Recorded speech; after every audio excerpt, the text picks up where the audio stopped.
And the computers very seldom say yes or no. They give you a percentage of what's the probability that this course will be profitable.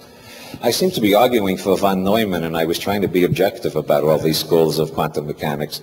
No, I definitely lean toward the von Neumann thing. I think the universe is in the three states, yes, no, and maybe.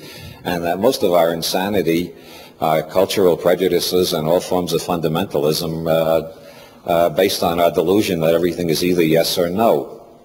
Most things are in the maybe state. And so frogs falling out of the sky and puma that's wandering around England being seen constantly and even photographed without eating anything, these are denizens of the maybe part of the universe. They're not quite real, but they're not quite unreal either. And this makes sense to me, and I've written a whole book about it called The New Inquisition, if anybody's interested in seeing this idea developed further than I can do in a brief talk tonight. We spend a third of our lives in the maybe state.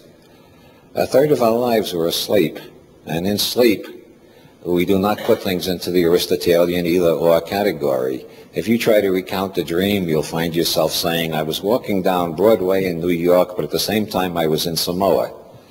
That's the kind of thing that goes on all the time in dreams. Joyce's Finnegan's Wake is written entirely in maybe language. One of the words in Finnegan's Wake that I especially love is chaosmos, which combines chaos and cosmos. According to Aristotelian logic, everything has got to be either chaotic or cosmic, ordered or disordered. But Joyce creates chaosmos, which is order and disorder at the same time, and that's the way our dreams are. Since we spend a third of our lives there, I think we're more deeply asleep when we're awake, because it's when we're awake that we get hypnotized by logicians and think everything is either a true or false, yes or no, on or off, and we get into these dualisms that blind us. So maybe arguing this three-valued logic, I'm really getting back to the Buddhist view after all, that all is one, because in knocking down the two-valued logic, once you introduce the maybe state, you find there's a continuum and things don't split quite as evenly as in Aristotelian logic. But the puka, which is the origin of the concept of God, most of us in the Western world think we're so sophisticated and blasé, and then if you look at what people do after they get married and have children, you find they're going around hiding Easter eggs. These are people who won't go to church. They won't have anything to do with the church, and they won't even sit down and meditate like the Orient. They think they're total secularists, and yet they bring in these images of the bunny on Easter Day and they hide Easter eggs all over the place, and they're carrying on this ancient form of pagan fertility religion without even knowing what they're doing. They're in the maybe state, very obviously. They think they're secularists, but they're still pagans. And I don't think we're ever going to get rid of the big bunny. I mean, Hugh Hefner has a plane called the Big Bunny. You think you can destroy these archetypes? Of course, there are many gods. Hefner just happens to have imprinted the bunny. Imagine if Hefner had imprinted a lobster, what a Playboy club would look like, what kind of costumes those poor young women would have to wear.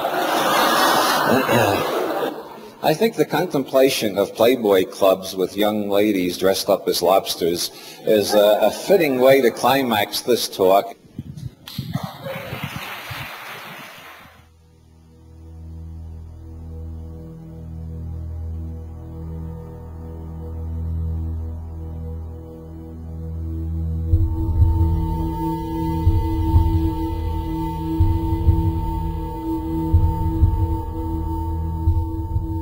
This concludes Robert Anton Wilson Explains Everything, or Old Bob Exposes His Ignorance.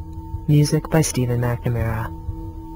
To order additional copies of this audio learning program, or to receive a free catalog of over 400 audio and video tapes, please call Sounds True, 800-333-9185, or write the Sounds True catalog, P.O. Box 8010, Boulder, Colorado 80306. You can also visit us on the World Wide Web, www.soundstrue.com. Thank you for